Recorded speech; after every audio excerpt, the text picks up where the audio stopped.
Hi everyone, welcome back to my channel. আজ আমি আপনাদের জন্য একটা মজাদার ইভিনিং স্ন্যাক্স রেসিপি নিয়ে এসেছি। আপনারা তো সিঙ্গারা সকলেই খেয়েছেন, এই সিঙ্গারাটাকে একটু অন্যরকম করে তৈরি করে দেখাবো। এটা অনেকটা স্প্রিং রোলের মতো হবে, সিঙ্গারার মতো হবে দেখতে, আইসক্রিম শেপ। খুবই মজাদার রেসিপিটি। তো কিভাবে তৈরি করবেন এই রেসিপিটি, তো চলুন দেখে নেওয়া যাক আমার আজকের এই ভিডিওটিতে। আজকের এই স্ন্যাক্স রেসিপিটি তৈরি করার জন্য আগে আমাদের ময়দার ডো তৈরি করে নিতে হবে, যেরকম আমরা সিঙ্গারার জন্য ডো তৈরি করি। এখানে আমি নিয়ে নিলাম 1.5 কাপ পরিমাণ ময়দা। আপনারা চাইলে এখানে আটা ময়দা মিক্স করেও করতে পারেন, কিন্তু শুধু ময়দা দিয়ে করলেই খেতে ভালো হয়, ক্রিস্পি হয়। সো বন্ধুরা, এখানে আমি 1.5 কাপ ময়দা নিয়ে নিয়েছি। এখন এর মধ্যে নিয়ে নিলাম 1 টিস্পুন পরিমাণ বা স্বাদ মতো নুন। তারপর ময়ানের জন্য নিয়ে নিলাম 2 টেবিলস্পুন পরিমাণ সাদা তেল। তেল দিয়ে ময়ানটা কিন্তু অবশ্যই দিতে হবে, নইলে কিন্তু স্ন্যাক্সটি ক্রিস্পি হবে না, খেতে ভালো হবে না। তেল দিয়ে ভালো করে মেখে নেব ময়দার সাথে। দেখুন বন্ধুরা, ভালো করে মেখে নিয়েছি। এখন এর মধ্যে অল্প অল্প জল দিয়ে একটা সেমি সফট ডো তৈরি করে নিতে হবে। আর ময়দার এই ডোটা যেন বেশি সফট না হয়, সেমি সফট হতে হবে, আর হার্ডও যাতে না হয়। সো দেখুন বন্ধুরা, ডোটা আমি তৈরি করে নিয়েছি। ঠিক এরকম ডো একটা তৈরি করে নিতে হবে। সো দেখুন বন্ধুরা, ডোটা আমার তৈরি হয়ে গেছে। এখন ঢাকা দিয়ে রেস্টে রেখে দেব। তো চলুন এখন ভিতরের স্টাফিংটা তৈরি করে নিই। এখানে আমি একটা বড় সাইজের পাত্রে 2টো বড় সাইজের আলু বয়েল করে নিয়েছি। এখন আলুটাকে ম্যাশ করে নেব। সো দেখুন বন্ধুরা, আলুটাকে ভালো করে ম্যাশ করে নিয়েছি। এখন এর মধ্যে অ্যাড করব 1 টেবিলস্পুন পরিমাণ আদা গ্রেট করে। তারপর দিয়ে দিব কাঁচা লঙ্কা কুচানো, এখানে ঝালটা নিজেদের স্বাদ অনুযায়ী দিবেন। আর দিয়ে দিব ধনেপাতা কুচানো। আপনারা চাইলে এখানে পেঁয়াজ রসুন অ্যাড করতে পারেন, আমি একদম নিরামিষভাবে তৈরি করছি।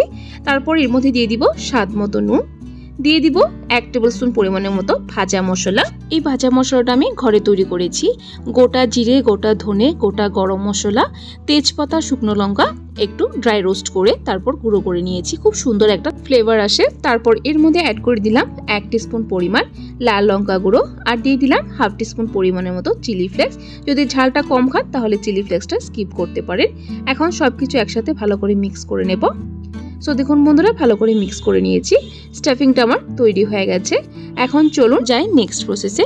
এখানে ময়দার ডোটা কিন্তু সুন্দরভাবে সেট হয়ে গেছে। এটাকে আমি আবারও ভালো করে মেখে নেব সফট করে। তারপর রুটির মতো করে লেচি কেটে নেব, একটু বড় বড় করে। দেখুন ঠিক এরকম করে লেচিগুলো কেটে নেব। দেখুন লেচি কেটে নিয়েছি। এখন এগুলোকে ভালো করে গোল করে নেব।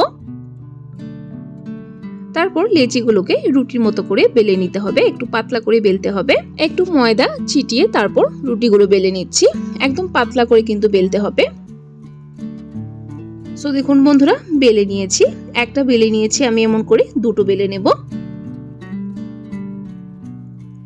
সো দেখুন বন্ধুরা, 2টো রুটি আমি বেলে নিয়েছি। এখন এগুলোকে ছেঁকতে হবে।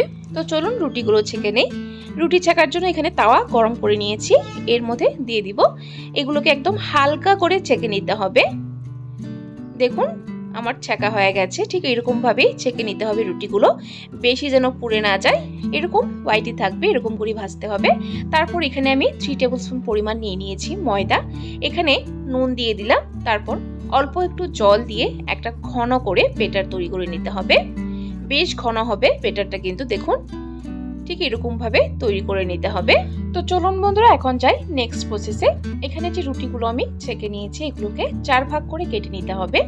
দেখুন 4 ভাগ করে কেটে নিয়েছি। দেখুন রুটিটা কতটা পাতলা করেছি। এখন এর 1 ভাগ নিয়ে এক পাশে ময়দার যে ঘোলটা তৈরি করেছি সেটাকে এভাবে লাগিয়ে দিতে হবে স্পুনের সাহায্যে।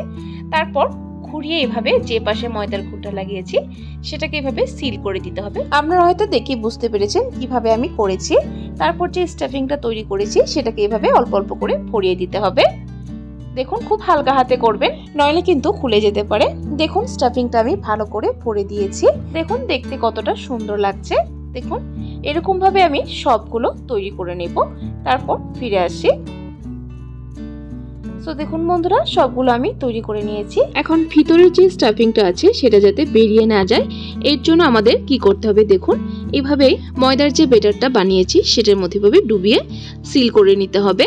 দেখুন তারপর এখানে কর্নফ্লেক্স গুঁড়ো করে নিয়েছি দেখুন। তারপর এর মধ্যে এভাবে কর্নফ্লেক্সের মধ্যে ঘুরিয়ে ঘুরিয়ে কর্নফ্লেক্সের গুঁড়োগুলো লাগিয়ে নিতে হবে। দেখুন দেখতে কতটা সুন্দর লাগছে। সবগুলো আমি এভাবে তৈরি করে নিয়েছি। তো চলুন স্ন্যাক্সগুলো ফ্রাই করে নিই। স্ন্যাক্সগুলো ফ্রাই করার জন্য এখানে আমি তেল বসিয়ে দিয়েছি। তেলটাকে ভালো করে গরম করে নেব। তেল আমার গরম হয়ে গেছে। এখন এক এক করে ছেড়ে দেব। আমি সবগুলো একসাথে ভাজবো না, আগে এক ব্যাচ ভেজে নিচ্ছি, তারপর বাকিগুলো ভাজবো। গ্যাসের ফ্লেমটা মিডিয়ামে রেখে এভাবে ঘুরিয়ে ঘুরিয়ে সুন্দর লালচে করে ভেজে নিতে হবে। সো দেখুন বন্ধুরা, সুন্দর লালচে কালার এসে গেছে, আমার ভেজে নেওয়া হয়ে গেছে। এখন বাকিগুলো আমি সেম প্রসেসে ফ্রাই করে নেব।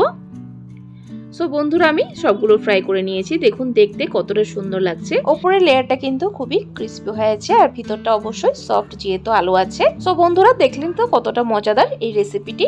এইভাবে বাচ্চাদের বানিয়ে দিলে কিন্তু দেখেই খুশি হয়ে যাবে আর খেলে তো খুশি অবশ্যই হবে। সো বন্ধুরা, আমার আজকের এই রেসিপিটি কেমন লাগলো অবশ্যই কমেন্ট বক্সে কমেন্ট করে জানাবেন। আর যদি রেসিপিটি ভালো লেগে থাকে তাহলে কিন্তু একটা লাইক অবশ্যই দিয়ে দিবেন। আরও এরকম রেসিপির আপডেট পাওয়ার জন্য আমার চ্যানেলটাকে সাবস্ক্রাইব করে দিবেন। সাবস্ক্রাইব করে পাশে থাকা বেল আইকনটা ক্লিক করে অবশ্যই অল করে দেবেন। তাহলে আমার চ্যানেলে যখনই কোনো নতুন রেসিপি আসবে নোটিফিকেশন আপনাদের কাছে পৌঁছে যাবে। ভিডিওটি সম্পূর্ণ দেখার জন্য অসংখ্য ধন্যবাদ। ভালো থাকবেন, সুস্থ থাকবেন।